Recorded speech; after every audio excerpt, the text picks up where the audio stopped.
Tahapan tingkat keparahan. Penyakit katup mani bocor.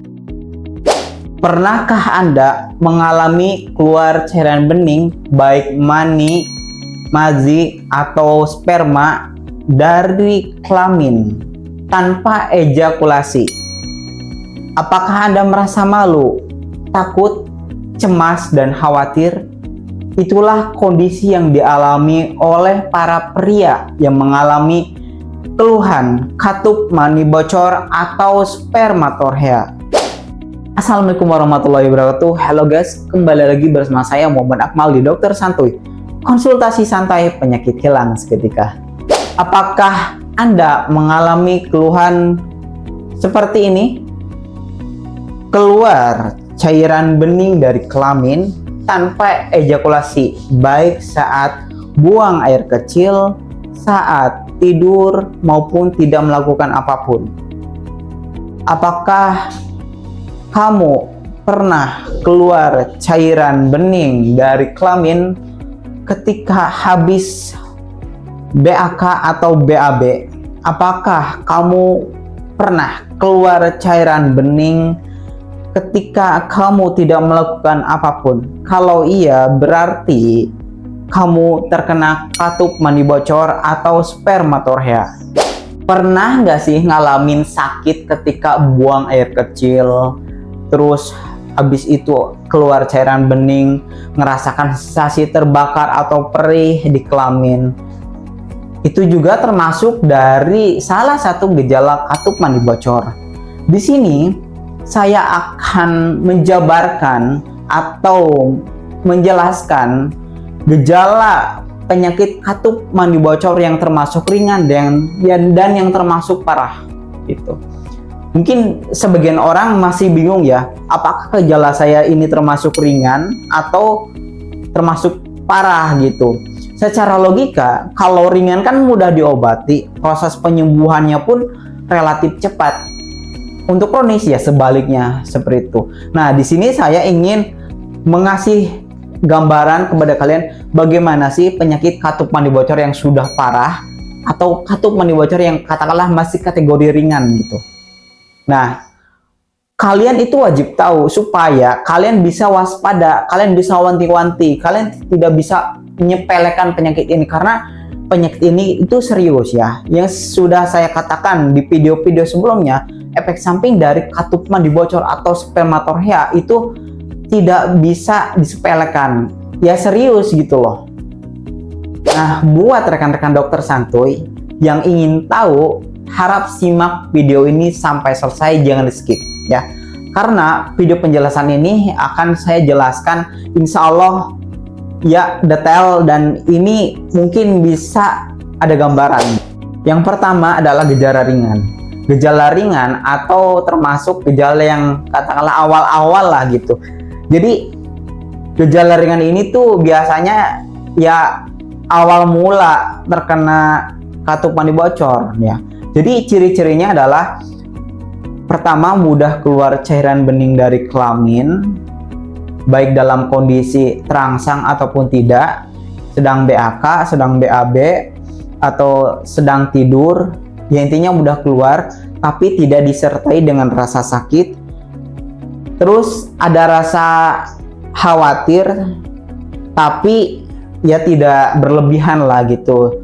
Ya rasa cemas, rasa was-was juga ada tapi tidak berlebihan seperti itu. Untuk gejala ringan ini memang efeknya tidak terlalu terasa lah.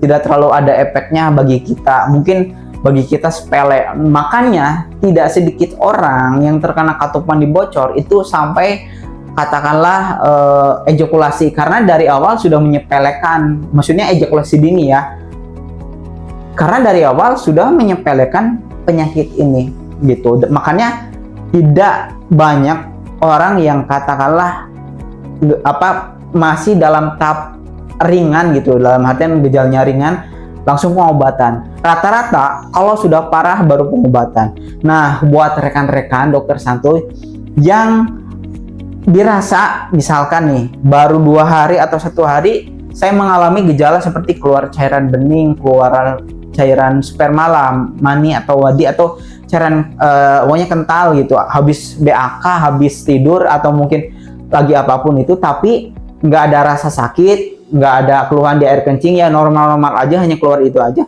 saran saya segera lakukan pengobatan. Konsultasikan dengan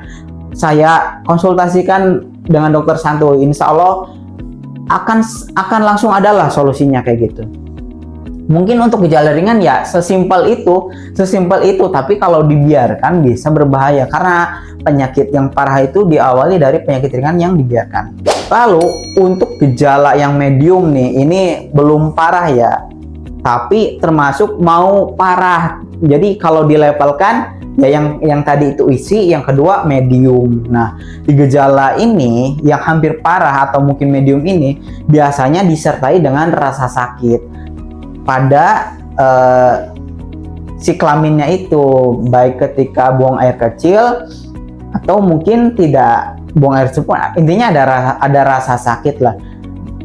Dia sertai dengan gejala keluhan di buang air kecil juga, seperti sering beser gitu kan, sering mengalami misalkan sensasi perih ketika buang air kecil atau kelamin gatal gitu. Intinya keluhannya itu tidak satu keluhan kayak gitu. Ini termasuk gejala ya katakanlah mau menuju kronis kayak gitu. Untuk cemas dan was-was itu pasti ada. Biasanya ini ya tiap hari ada aja rasa-rasa kayak gimana. Intinya mentalnya sudah kena, kepribadian ya, maksudnya dalam artian pikiran gitu, mindsetnya sudah kena. Dalam berpikir juga tidak bisa fokus, tidak bisa pede kalau bicara, atau mungkin kalau dalam muka itu kan kadang ada yang breakout, ada yang tidak beraura gitu kan, karena ya efek dari PMO itu dan katup mandi bocor itu ya, intinya mental juga kena seperti itu. Terus ini kalau misalkan di tahap ini ya tetap pengobatan juga, pengobatan yang seperti itu relatif gampang-gampang susah gitulah. Jadi yang sebelumnya itu gampang, terus yang ini gampang-gampang susah gitu, karena ini di level medium. Kalau mau pengobatan ya silahkan konsultasikan ke saya ya, silahkan konsul komentar. Terus ini tahap yang terakhir nih, ini tahap kronis atau parah. Biasanya dalam tahapan yang sudah kronis ini, jadi semua gejala dari gejala yang ringan sampai medium itu pasti jelas merasakan ya yang saya tadi sebutkan.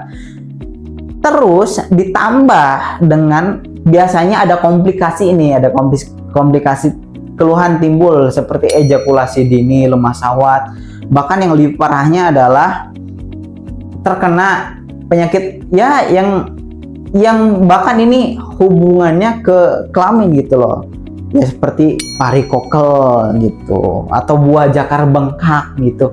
Dan efek-efek seperti itu jadi merusak jaringan penis gitu loh. Jadi katup mandi bocor yang sudah parah ini itu bahkan bisa merusak jaringan penis ya, sehingga menyebabkan terjadinya varikokel, hidrokel, mungkin buah jakar bengkak gitu. Jadi ada sangkut pautnya gitu loh dengan keluhan-keluhan yang lain. Intinya menimbulkan komplikasi. Gejala kronis ini biasanya pengobatannya itu butuh proses, tidak satu kali atau dua kali pengobatan. Biasa pengobatannya itu berlanjut, ada tahap-tahapannya gitu. Jadi nggak semudah yang tahap ringan ya dan yang medium gitu. Untuk tahap kronis ini biasanya mereka yang membiarkan penyakit dalam jangka waktu ya bulanan, maksudnya bulanan tuh 6 bulan, 7 bulan, bahkan tahunan kayak gitu. Yang kronis ini itu biasanya pokoknya keluhannya tuh banyak lah gitu. Jadi kadang ini saya kayaknya bukan katup mandi bocor deh, karena ada keluhan ini kayak misalkan rambut rontok gitu kan, terus badan kurus, mental sudah jelas kena ya kan, bahkan ada yang sampai GERD ya, karena memikirkan ini, depresi, cemas, stres ya akhirnya terkena GERD. Intinya komplikasi yang ditimbulkan oleh penyakit kronis katup mandi bocor itu relatif banyak ya, karena ya tahu sendirilah mentalnya kena ya gitu kan, terus ya kesuburannya kena, hormonnya juga kena. Jadi kalau sedikit tahap ini pengobatannya proses, nggak instan. Ada beberapa tahap pengobatan, pemulihan, itulah detox macam itu. Untuk tahap awal, untuk ringan mungkin cukup detox. Nah, untuk medium mungkin ada cukup sampai pemulihan. Nah, tapi kalau untuk kronis ini nggak cukup sampai pemulihan, mungkin ada penuntasan, ada intinya pengobatannya itu kayak pengobatan berjalan lah kayak gitu. Karena ya bagaimana sudah terjadi kan, jadi yang namanya kesuburan sudah kena, hormon sudah kena, jaringan penisnya sudah rusak, bahkan sampai ke mental.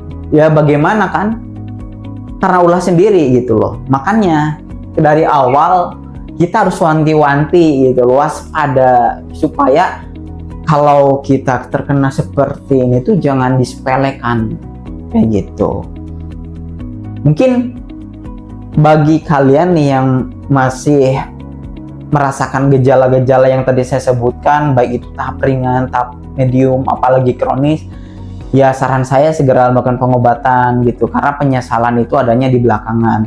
Ingat masa depan, ingat kalian itu ya suatu saat nih yang masih bujang bakal punya istri, yang punya istri ingin punya keturunan. Jadi saran saya, ini kan penyakit kesuburan, jadi ya segera melakukan pengobatan. Kalau misalnya bingung konsultasi pengobatan di mana, boleh hubungi saya di nomor WhatsApp 0812 1416 0701. Silahkan gratis, konsultasi gratis kepada saya, insya Allah saya layani ya. Ini konsultasinya gratis, monggo ya. Yang penting kalian like, comment, share, and subscribe channel ini ya. Karena dengan kalian mendukung saya untuk like, comment, share, dan subscribe, insya Allah saya jadi lebih semangat lagi untuk edukasi kepada kalian. Ya, sekian terima kasih. Mungkin segitu saja konten dari saya. Mohon maaf apabila ada kesalahan dari saya. Saya minta maaf yang sebesar-besarnya. Saya akhiri. Terima kasih, Sobat Sehat Dokter Santuy. Konsultasi santai, penyakit hilang seketika. Wassalamualaikum warahmatullahi wabarakatuh.